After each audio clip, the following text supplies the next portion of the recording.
ഹരി ഓം. ഇന്ന് ശ്രീമന്നാരായണത്തിലെ 84-ാം ദശകമായ സമന്തപഞ്ചകയാത്ര വിവരിക്കാം. ആദ്യത്തെ ശ്ലോകം. ക്വചിദഥ തപനോപരാഗകാലേ പുരി നിദധത് കൃതവർമ്മകാമസൂനു യദുകുലമഹിളാവൃതസ്സുതീർത്ഥം സമുഗതോസി സമന്തപഞ്ചകാഖ്യം.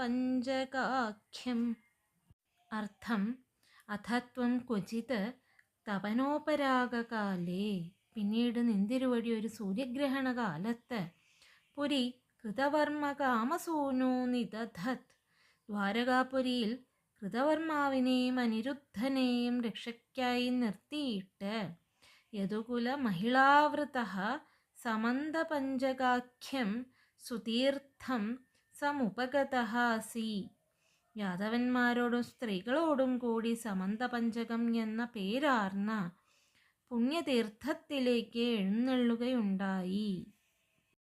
രണ്ടാമത്തെ ശ്ലോകം. ബഹുതരജനതാഹിതായ തത്ര ത്വമപി പുനൻ വിനിമജ്യ തീർത്ഥതോയം ദ്വിജകുലപരിമുക്തവിത്തരാശി സമമിളഥാ കുരു പാണ്ഡവാദിമിത്രൈ.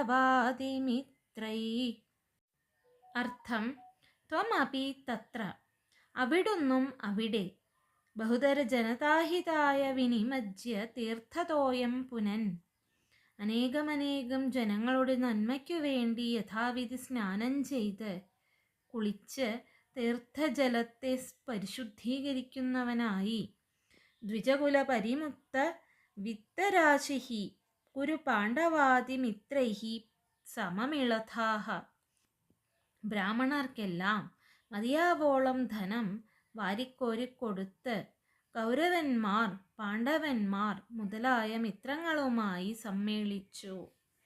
മൂന്നാമത്തെ ശ്ലോകം. തവ ഖലു ദയിതാ ജനൈഃ സമേതാ ദ്രുപദസുതാ ത്വയി ഗാഢഭക്തിഭാരാ തതുദിത ഭവതാ ഹൃതി പ്രകാരൈർ അതിമുമുതേ സമമന്യ ഭാമിനീഭിഃ.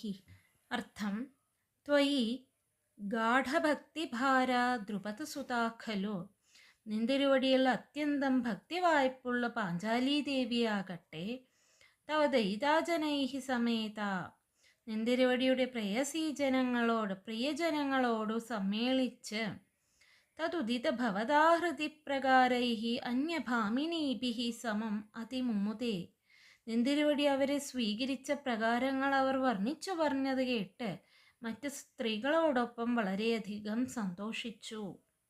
നാലാമത്തെ ശ്ലോകം. തദനു ച ഭഗവൻ നിരീക്ഷ്യ ഗോപാൻ അതികുതുകാതുപഗമ്യമാനയിത്വാ ചിരതര വിരഹാതുരാംഗരേഖാ പശുപവധൂ സരസം ത്വമന്വയാസി. ഭഗവൻ, അല്ലയോ ഭഗവാനെ, തദനുച്ച ത്വം, പിന്നീട് അവിടുന്ന്, ഗോപാൻ നിരീക്ഷ്യ, ഗോപന്മാരെ കണ്ട്, അതികുതുകാത് ഉപഗമ്യ മാനയിത്വ, അത്യാഹ്ലാദത്തോടെ അടുത്തു ചെന്ന് അവരെ മാനിച്ച്, ചിരതര വിരഹാതുരാംഗരേഖ, എന്നിട്ട് വളരെ കാലത്തെ വിരഹദുഃഖത്താൽ ഒരു വര പോലെ അത്രയും മെലിഞ്ഞ ശരീരത്തോടുകൂടിയ പശുപവധൂഹു സരസം അന്വയാസീഹി, ഗോപസ്ത്രീകളെ ആനന്ദത്തോടെ സമീപിച്ചു. അഞ്ചാമത്തെ ശ്ലോകം. സപതി ച ഭവദീക്ഷണോത്സവേന പ്രമുഷിതമാനഹൃതാം നിതംബിനീനാം അതിരസപരിമുക്തകഞ്ജുളീകേ പരിചയഹൃദ്യതരേ കുചേന്യലൈഷീ.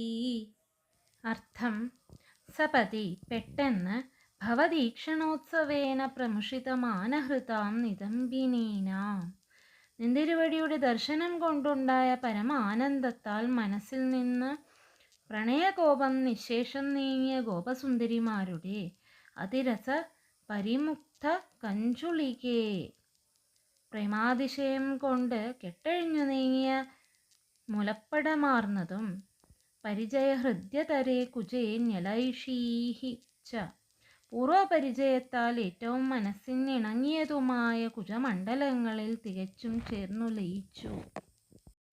ആറാമത്തെ ശ്ലോകം. രിപുജനകലഹൈ പുനഃപുനർമേ സമുപഗതൈരിയതി വിളംബനാഭൂത് ഇതി കൃതപരിരംഭണേ ത്വയി ദ്രാഗ് അതിവിവശാ ഖലു രാധികാ നിലില്യേ. അർത്ഥം. പുനഃ പുനഃ സമുപഗതൈഃ രിപുജനകലഹൈഃ. വീണ്ടും വീണ്ടും വന്നുചേർന്ന ശത്രുക്കളുമായുള്ള യുദ്ധം നിമിത്തമാണ് മേ യതി വിളംബന അഭൂത്, എനിക്ക് ഭവതിയോടെ അടുത്തു വരാൻ കാലതാമസം നേരിട്ടത്. ഇതി ത്വയി കൃതപരിരംഭണേ എന്ന് പറഞ്ഞ് നിന്തിരുവടി ആലിംഗനം ചെയ്തപ്പോൾ രാധിക ദ്രാഗ് അതിവിവശ ഖലു നിലുല്യേ, രാധാദേവി പെട്ടെന്ന് അത്യന്തം പ്രേമപരവശയായി തന്നെ നിന്തിരുവടിയിൽ തികച്ചും ലയിച്ചു. ഏഴാമത്തെ ശ്ലോകം. അപഗത വിരഹവ്യഥാസ്തദാ രഹസി വിധായ ദദാഥ തത്വബോധം പരമസുഖചിതാത്മഗോഹമാത്മേത്യുദയതു വ സ്ഫുടമേവ ചേതസീതി. അർത്ഥം. തഥാ രഹസി താഹ അപഗത വിരഹവ്യഥാഹ വിധായ.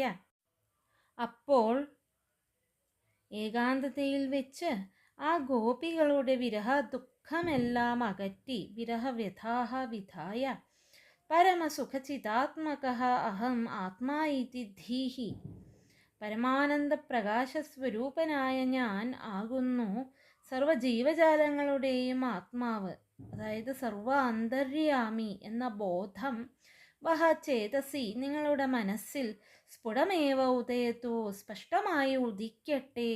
ഇതി തത്വബോധം ദദാഥ എന്നിപ്രകാരം തത്വജ്ഞാനം അവർക്ക് ഉപദേശിച്ചു കൊടുത്തു. എട്ടാമത്തെ ശ്ലോകം. സുഖരസപരിമിശ്രിതോ വിയോഗ കിമപി പുരാ ഭവതുദ്ധവോപദേശൈ സമഭവതമുതഃ പരം തു താസാം പരമസുഖൈക്യമയീ ഭവദ്വിചിന്ത. അർത്ഥം. പുരാ പണ്ട് ഉദ്ധവോപദേശൈഃ താസാം വിയോഗഃ കിമപി സുഖരസപരിമിശ്രിതഃ അഭവത്. ഉദ്ധവർ നൽകിയ ഉപദേശങ്ങളാൽ ആ ഗോപിമാരുടെ വിരഹദുഃഖം അല്പം ആനന്ദാനുഭവം കലർന്നതായി തീർന്നിരുന്നു. അമുതഃ പരം തു ഈ ഭഗവത് ഉപദേശം ഹേതുവായിട്ട് കാരണമായിട്ട് ഇതിനു ശേഷമാകട്ടെ ഭവദ്വിചിന്ത നിന്തിരുവടിയെക്കുറിച്ചുള്ള ചിന്ത പരമസുഖൈക്യമയീ സമഭവത് പരമാനന്ദ അദ്വൈത രൂപമായി പരിണമിച്ചു, അതായത് പരമാനന്ദത്തിൽ ലയിച്ചു. ഒൻപതാമത്തെ ശ്ലോകം. മുനിവരനിവഹൈസ്തവാഥ പിത്രാ ദുരിതശമായ ശുഭാനി പൃച്ഛമാനൈ ത്വയി സതി കിമിദം ശുഭാന്തരൈരിതി ഉരുഹസിതൈരപി യാചിതസ്തദാസൗ. അർത്ഥം. അഥ തവ പിത്രാ അനന്തരം നിന്തിരുവടിയുടെ പിതാവ് ദുരിതശമായ ശുഭാനി പൃച്ഛമാനൈഃ മുനിവര നിവഹൈഃ ദുരിതശാന്തിക്കു വേണ്ടി അനുഷ്ഠിക്കേണ്ട ശുഭകർമ്മങ്ങൾ എന്തൊക്കെയാണെന്ന് വ്യാസനാരദാദി മഹർഷിമാരോട് ചോദിച്ചു. അവർ ത്വയി സതി ജഗദീശ്വരനായ നിന്തിരുവടി പുത്രനായിരിക്കെ ശുഭാന്തരൈഃ ഇദം കിം ഇതി ഉരുഹസിതൈഃ അപി മറ്റു ശുഭകർമ്മങ്ങളെ കൊണ്ടുള്ള ഈ ദുരിതശമന പ്രാർത്ഥനം എന്തിനാണ് എന്ന് പറഞ്ഞു പൊട്ടിച്ചിരിച്ചുവെങ്കിലും തഥാ അസൗ യാചിതഃ ആ അവസരത്തിൽ ഈ വസുദേവരെ കൊണ്ട് യാഗം ചെയ്യിച്ചു. പത്താമത്തെ ശ്ലോകം.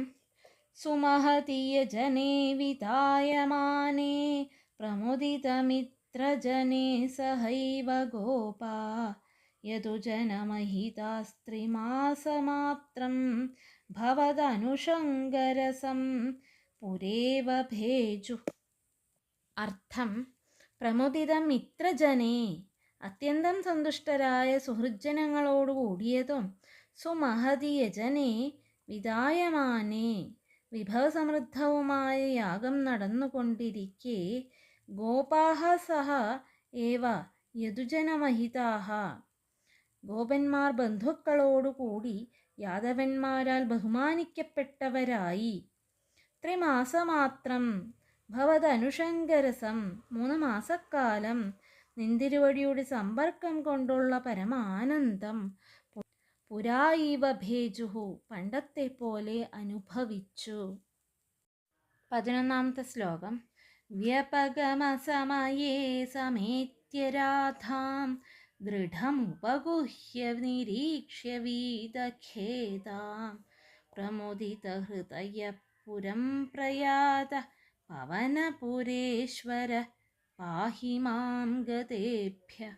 അർത്ഥം: വ്യപഗമ സമയേ, വേർപിരിയുന്ന സമയത്ത്, രാധാം സമേത്യ, രാധയെ സമീപിച്ച്, ദൃഢം ഉപഗുഹ്യ, ഗാഠമായി ആലിംഗനം ചെയ്ത്, വീതഖേദാം നിരീക്ഷ്യ, അവൾ ദുഃഖമെല്ലാം അകന്നവളായിരിക്കുന്നു എന്ന് കണ്ടിട്ട്, പ്രമുദിത ഹൃദയ പുരം പ്രയാത, തികച്ചും സന്തുഷ്ടചിത്തനായി അവിടുന്ന് ദ്വാരകാപുരിയിലേക്ക് മടങ്ങി. പവനപുരേശ്വര, ശ്രീ ഗുരുവായൂരപ്പ, മാം ഗതേഭ്യഃ പാഹി, അപ്രകാരമുള്ള നിന്തിരുവടി എന്നെ രോഗങ്ങളിൽ നിന്നും രക്ഷിക്കണേ. സമന്ത പഞ്ചകയാത്ര എന്ന കഥ വിവരിക്കാം. ശ്രീമദ് ഭാഗവതം ദശമസ്കന്ധത്തിൽ 82, 83, 84 അധ്യായങ്ങൾ ഈ ദശകത്തിൽ സംഗ്രഹിച്ചിരിക്കുന്നു. ഭഗവാൻ ഒരു സൂര്യഗ്രഹണ കാലത്ത് ദ്വാരകാപുരിയിൽ കൃതവർമാവിനെയും അനിരുദ്ധനെയും രക്ഷയ്ക്കായി നിർത്തിയിട്ട് യാദവന്മാരോടും സ്ത്രീകളോടും കൂടി സമന്ത പഞ്ചകം എന്ന പേരാർന്ന പുണ്യതീർത്ഥത്തിലേക്ക് എഴുന്നള്ളുകയുണ്ടായി. പണ്ട് പരശുരാമൻ 21 വട്ടം ക്ഷത്രിയവംശം നശിപ്പിച്ച് ക്ഷത്രിയ രക്തം കൊണ്ട് അനേകം ജലാശയങ്ങൾ സമന്ത പഞ്ചകത്തിൽ നിർമ്മിച്ചിട്ടുണ്ട്. ഭഗവാൻ ബലരാമൻ കർമ്മബന്ധമില്ലാത്തവനെങ്കിലും രോമഹർഷണനെ നിഗ്രഹിച്ചതിനുള്ള പ്രായശ്ചിത്ത യാഗം ലോകസംഗ്രഹത്തിന് വേണ്ടി ഇവിടെ വെച്ചാണ് അനുഷ്ഠിച്ചതും എന്ന് ഭാഗവതത്തിൽ പ്രതിപാദിച്ചിട്ടുണ്ട്. ഭഗവാനും അവിടെ അനേകം ജനങ്ങളുടെ നന്മയ്ക്കു വേണ്ടി യഥാവിധി സ്നാനം ചെയ്ത് ആ തീർത്ഥജലത്തെ പരിശുദ്ധീകരിച്ചു. ബ്രാഹ്മണർക്കെല്ലാം മതിയാവോളം ധനം വാരിക്കോരി കൊടുത്തു. കൗരവന്മാർ, പാണ്ഡവന്മാർ മുതലായ മിത്രങ്ങളുമായി സമ്മേളിച്ചു. സാധാരണക്കാർ തീർത്ഥസ്നാനം ചെയ്താൽ പരിശുദ്ധരാവുകയാണ് ചെയ്യുക. എന്നാൽ ഭഗവാനാകട്ടെ തൻ്റെ സ്നാനം കൊണ്ട് തീർത്ഥങ്ങൾക്ക് പരിശുദ്ധി വർദ്ധിപ്പിക്കുകയാണ് ചെയ്യുന്നത്. ഭഗവാനിൽ അത്യന്തം ഭക്തിവായ്പുള്ള പാഞ്ചാലി ദേവിയാകട്ടെ ഭഗവാന്റെ പ്രിയജനങ്ങളോട് സമ്മേളിച്ച് സംസാരിച്ച് ഭഗവാൻ അവരെ സ്വീകരിച്ച പ്രകാരങ്ങൾ വർണ്ണിച്ചു പറഞ്ഞത് കേട്ട് മറ്റു സ്ത്രീകളോടൊപ്പം വളരെയധികം സന്തോഷിച്ചു. മഹാപ്രഭുവായ ശ്രീകൃഷ്ണ ഭഗവാന്റെ അടുത്തേക്ക് ചെല്ലുവാൻ സംശയിച്ച ഗോപവർഗം ഒരിടത്ത് ഒതുങ്ങി നിൽക്കുകയായിരുന്നു. പരമദയാലുവായ ഭഗവാൻ അവരുടെ അടുത്തേക്ക് ചെല്ലുകയാണ് ചെയ്തത്. ഗോപിമാർ മാനത്താൽ തിരിഞ്ഞു നടക്കാൻ തുടങ്ങിയപ്പോൾ വൃന്ദാവനത്തിൽ എന്ന പോലെ ഭഗവാൻ അവരെ പിന്തുടർന്ന് രസിപ്പിച്ചുവെന്നും അന്വയാസി എന്ന പദം സൂചിപ്പിക്കുന്നു. ഉടനെ തന്നെ ഭഗവാന്റെ ദർശനം കൊണ്ടുണ്ടായ പരമാനന്ദത്താൽ ഗോപിമാരുടെ പ്രണയകോപം നിശേഷം നീങ്ങി. ഭഗവാൻ തന്നിൽ അത്യന്തം പ്രേമഭക്തി തികഞ്ഞ രാധയെ ആശ്വസിപ്പിക്കുന്നു. വീണ്ടും വീണ്ടും വന്നു ചേർന്ന ശത്രുക്കളുമായുള്ള യുദ്ധം നിമിത്തമാണ് എനിക്ക് രാധയുടെ അടുത്ത് വരാൻ കാലതാമസം നേരിട്ടത് എന്ന് പറഞ്ഞ് ഭഗവാൻ രാധാദേവിയെ ആലിംഗനം ചെയ്തപ്പോൾ രാധാദേവി പെട്ടെന്ന് അത്യന്തം പ്രേമപരവശയായി തന്നെ ഭഗവാനിൽ ലയിച്ചു. അതായത് ഭഗവാനോട് ഐക്യസുഖം പ്രാപിച്ചു. ഭഗവാൻ ഗോപികൾക്ക് തത്വോപദേശം നൽകുന്നു. ആ അവസരത്തിൽ ഏകാന്തതയിൽ വെച്ച് ആ ഗോപികളുടെ വിരഹദുഃഖമെല്ലാം അകറ്റി പരമാനന്ദ പ്രകാശ സ്വരൂപനായ ഭഗവാൻ ആകുന്നു സർവ ജീവജാലങ്ങളുടെയും ആത്മാവ്, അന്തര്യാമി, സർവ അന്തര്യാമി എന്ന ബോധം ഗോപിമാരുടെ മനസ്സിൽ സ്പഷ്ടമായി ഉദിക്കട്ടെ എന്നിപ്രകാരം തത്വജ്ഞാനം അവർക്ക് ഉപദേശിച്ചു കൊടുത്തു. പണ്ട് ഉദ്ധവർ നൽകിയ ഉപദേശങ്ങളാൽ ആ ഗോപിമാരുടെ വിരഹദുഃഖം അല്പം ആനന്ദാനുഭവം കലർന്നതായി തീർന്നിരുന്നു. ഈ ഭഗവത് ഉപദേശം കാരണം ഇതിനു ശേഷമാകട്ടെ ഭഗവാനെക്കുറിച്ചുള്ള ചിന്ത പരമാനന്ദ അദ്വൈത രൂപമായി പരിണമിച്ചു. അതായത് പരമാനന്ദത്തിൽ ലയിച്ചു. ഇപ്പോൾ ഗോപികളുടെ ഹൃദയം പരിപാകമായി കഴിഞ്ഞിരുന്നു.